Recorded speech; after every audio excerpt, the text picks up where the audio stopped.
Welcome to Unforbidden Truth. I'm Andrew. On this week's episode, I'll be speaking with convicted murderer Jodi Fetty. Jodi is serving a 25 to life prison sentence and is convicted of complicity to murder, aggravated robbery, and aggravated burglary.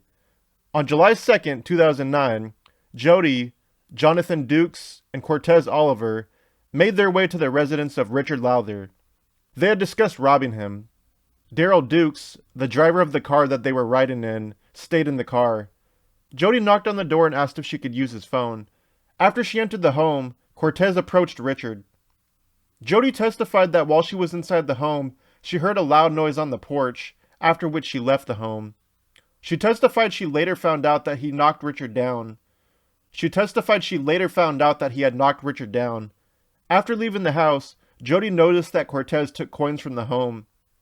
After they dropped Jonathan off at his mother's house, Jodi and Cortez took the coins to a local Coinstar machine to cash them in. Jodi entered a Giant Eagle store around 3:30 in the morning with the coins. She deposited the coins and the total amounted to $164.54 after fees. While Jodi was inside, a security guard stopped her and questioned her and asked her why she was there at 3:30 in the morning, cashing a large amount of coins at the Coinstar machine. After they made it outside, they were stopped by a police officer in the parking lot. Richard Lowther died from his injuries he sustained during the attack. Jodi was arrested and charged with complicity to murder, aggravated robbery, and aggravated burglary, receiving a 25 to life prison sentence. Cortez Oliver is serving 25 to life for his role in the crimes. Jonathan Dukes is serving 25 to life for his role in the crimes. Daryl Dukes is serving a 15-year prison sentence for aggravated burglary, aggravated robbery, possession of criminal tools, and drug trafficking. Here's my interview with Jodi Fetty. Where were you born? I was born in Warren, Ohio. What was your first positive memory as a child? My first positive memory as a child was probably, I remember seeing the mountains. I lived in Colorado when I was 2. And I just remember, feeling so happy outside. What was your first negative memory as a child?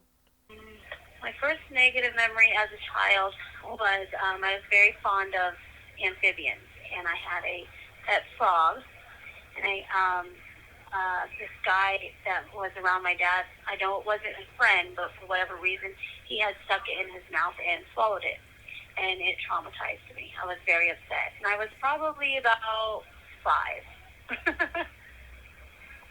Did you suffer any type of childhood abuse or trauma?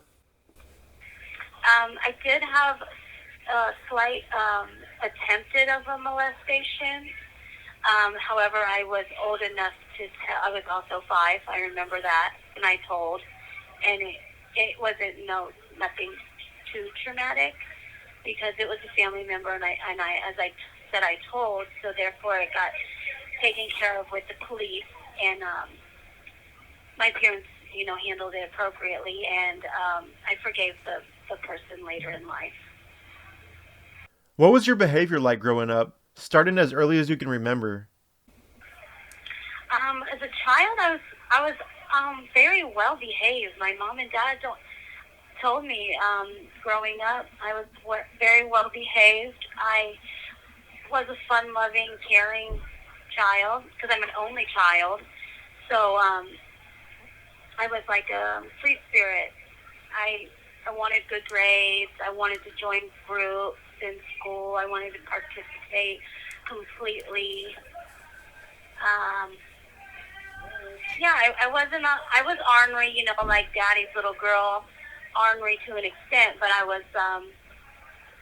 My mom instilled morals in me young, and I was happy. I had a very, very blessed childhood. Did you like school growing up?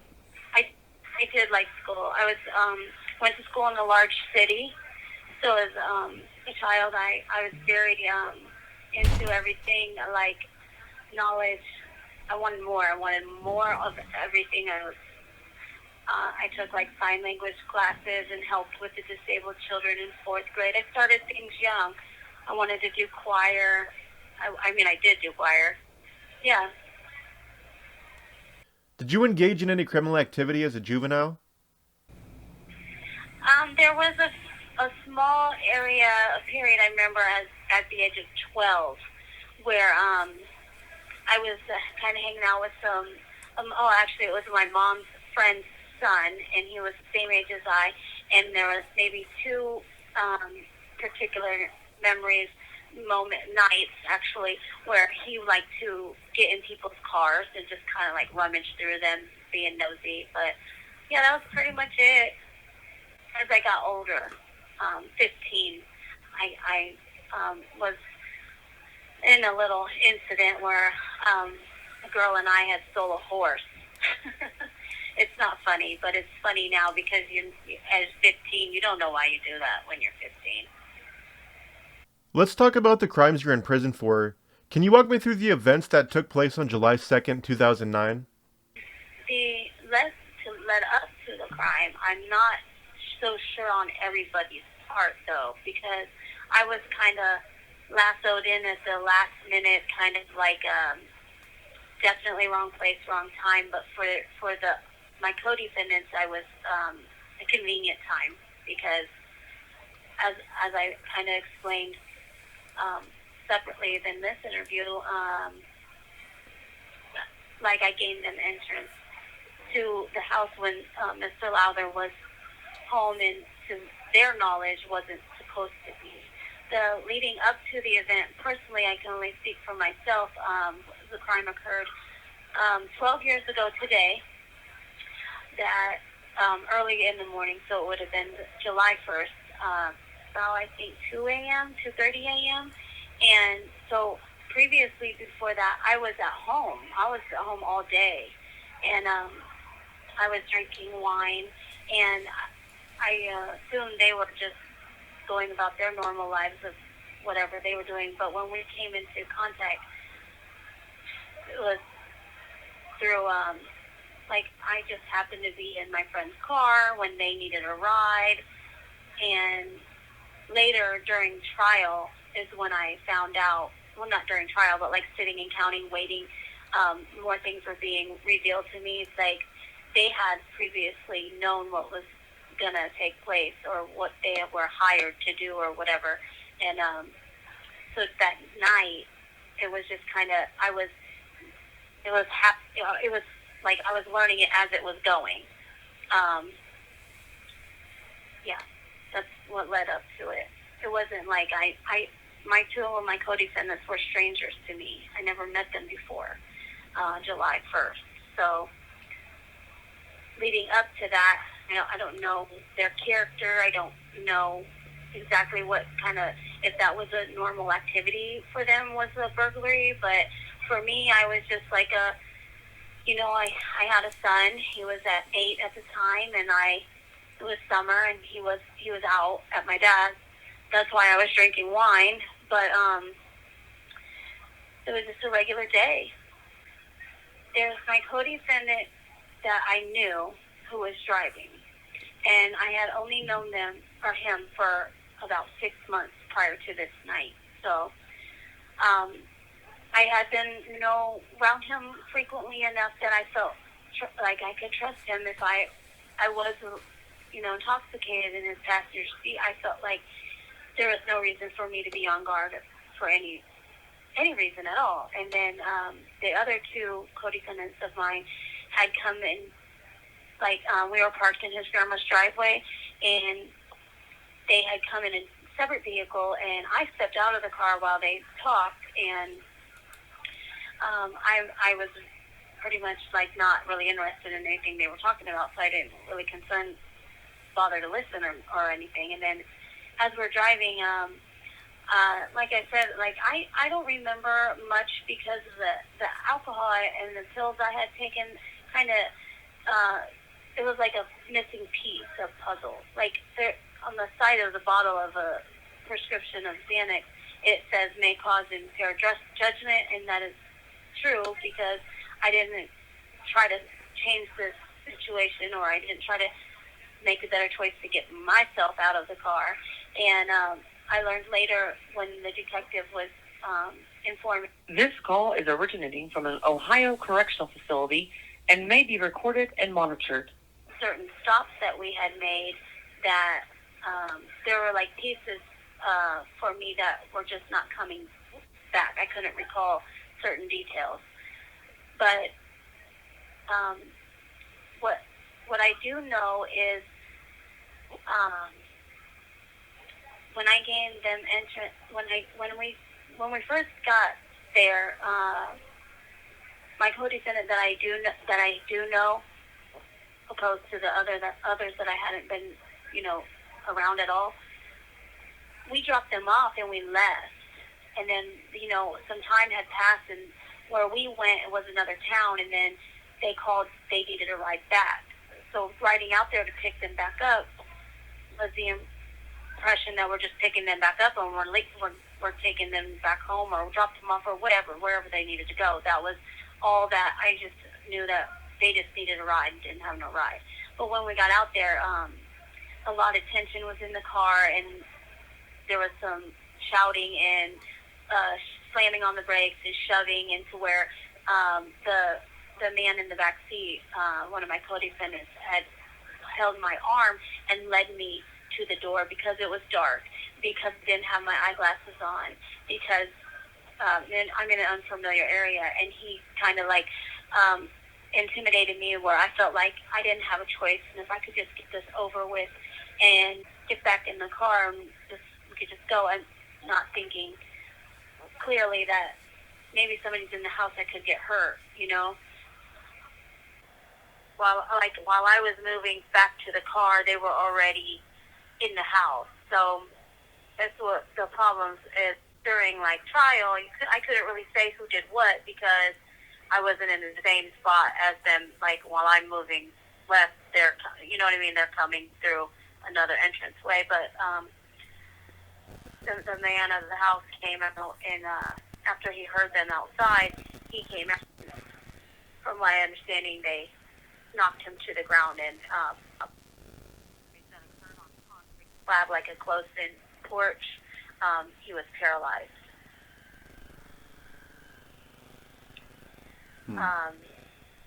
We left the house, and he was life-flighted to the hospital, and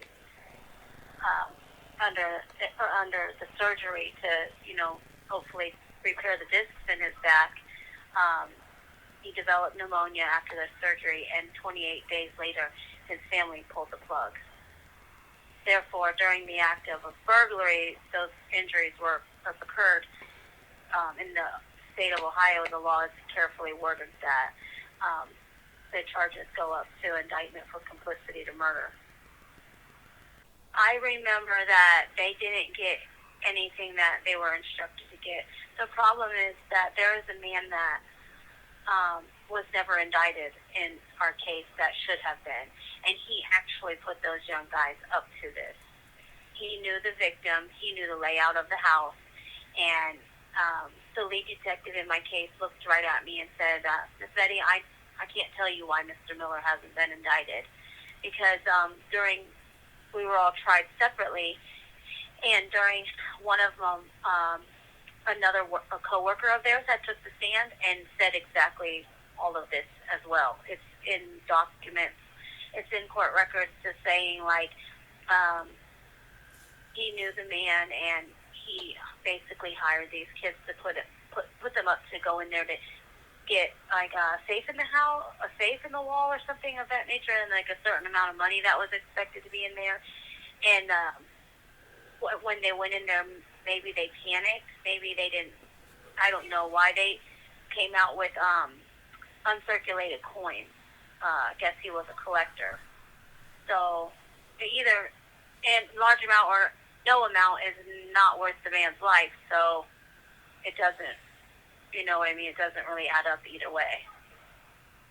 I didn't know the severity of the man's injuries until I was in the police station and the detective was informing me of them. Then when I started, pretty much, giving out information, trying to help. Yes, I was there. However, I didn't know this was going on. I was kind of where I was saying before, I was too honest and stacked the case against myself because that's how I was raised. I just felt like I would just tell you what I know, and that's not how it really works, I guess. What was the aftermath that followed the murder? Well, I was trying to get dropped off at home, and there wasn't a whole lot of talking in between, because when we stopped at the Giant Eagle, which was close to my residence at the time, that's when an undercover cop seen us and put two and two together, because they were already like a bolo on maybe 4 or 3 black males and 1 white female, and maybe the car, I believe. So it was, 3:30 in the morning. It wasn't like we got far, and then we were surrounded and arrested in Giant Eagle parking lot. So the conversation over the moment on the property or in the house was minimal between the 4 of us. My listening or wanting to get any, like, I didn't want to hear anything they had to say. I was very angry. I was angry. Were you offered any plea deals by the prosecution? See, that's where things kind of get blurry as of now, because I was under the impression from my attorney that the judge offered me 15 if I pled guilty to my indictment. And I struggled with this back and forth with him. I didn't want to plead to the indictment because I didn't feel like I was complicit. Just me being there didn't make me complicit. When Cortez grabbed my arm and led me up the hill to the door, and I didn't know if he had a gun or not. I didn't know him from a can of paint. So back and forth with my attorney over that situation, and he told me, like, this is the best you're going to get. And reluctantly, I trusted him and didn't sign a plea agreement, which, I was 25 years old and naive and didn't realize I should have got everything in writing or more proof or anything. And during the sentencing process, I left the floor open for argument, which he failed me miserably. And I ended up getting the 25 to life, which was the first offer anyhow. So I never signed anything. And I helped the prosecution, yes, and got railroaded, like many females I've noticed over the years. I believe I should have got the 15, as well as my co-defendant, who was actually operating the motor vehicle that took us to and from, because he was in control of the situation more so than anybody in my eye. And he got 15 flat. I don't believe... I believe there's an over-conviction, on this end. How did you feel when you were handed down your sentence? I felt completely defeated.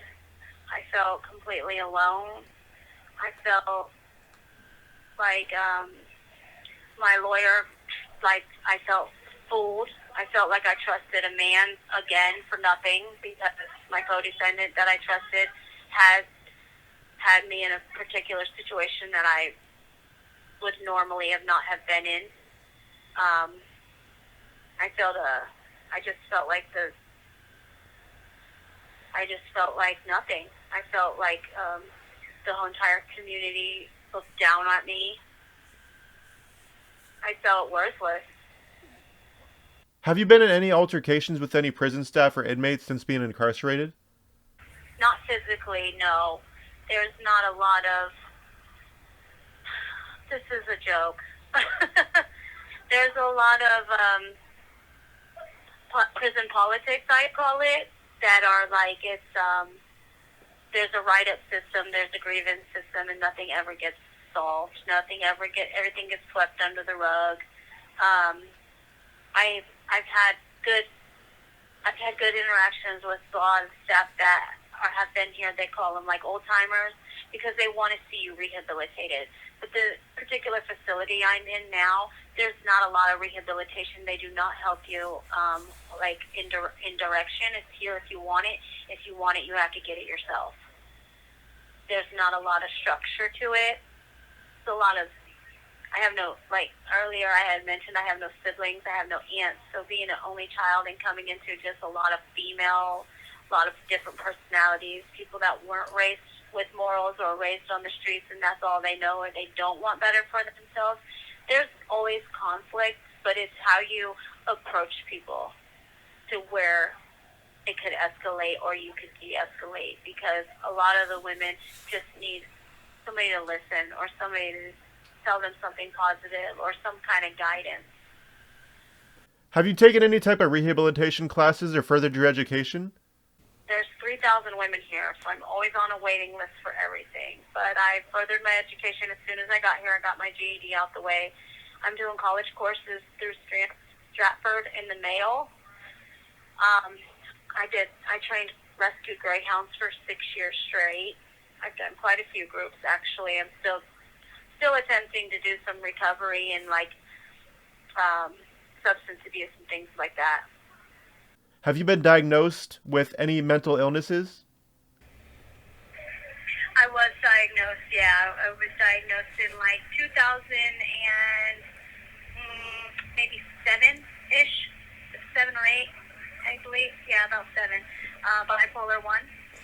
I was taking some mood stabilizer, but since I've got to learn different techniques to handle the ups and the downs and the manic processing way of thinking with yoga and some meditation. This call is originating from an Ohio correctional facility and may be recorded and monitored. That's really benefited my disorder almost to where I don't feel like a chemical imbalance at all. Looking back, what do you think could have been done differently to prevent the murder of Mr. Lowther? I wasn't making the best choices, and I was ignoring loved ones that were trying to get me on the right track. Looking back, I wasn't. That particular night, I feel like my choices were based out of fear because, as I told you, 2 of my co-defendants were complete strangers. I had never met them before, so I didn't really know what they were capable of, and I kind of felt like if I didn't comply, then maybe my life was on the line type feeling inside. But yeah, many things I've thought of over the years that could have changed throughout, even before that night, growing up, just saying no to those bottles and bottles of beer, you know what I mean? Just saying no and yes to other more positive things. Time management, now when I'm bored or sad, I do way different things to not be bored or sad, opposed to when before this, I filled my time with activities that were not healthy choices. Before we conclude this interview, is there anything you'd like to talk about that we haven't covered yet? Just you haven't asked how I go day to day for my victim's family. That very much impacts my life in here. It's not about my family or the things I'm missing out, because I've lost loved ones before, and I know it never gets better, and I know it never gets easier. And I think about that man's, his grandchildren and maybe people that didn't get enough time with him. I think about those things on a regular basis, especially when I see other ladies around me missing their children and things, because I'm, for the most part, pretty strong-willed, and I've instilled that in my son, and no cards or choice that I've been dealt is fair for me or him. But I think about the victim's family. I was court-ordered to not contact them, and that makes sense logically, legally, for them. I don't like it because I would like to express that more often. Some people become incarcerated and just go with the flow and get in groups or not get in groups, or they rehabilitate, but it's basically by choice. The rehabilitation is here, but the staff does not hold your hand and walk you through it. You have to do it yourself. So if you choose not to, then you're choosing not to think about why you are here or what you need to do different. And that's something I think you should ask more people about. That was my interview with Jodi Fetty. Thank you for listening. Unforbidden.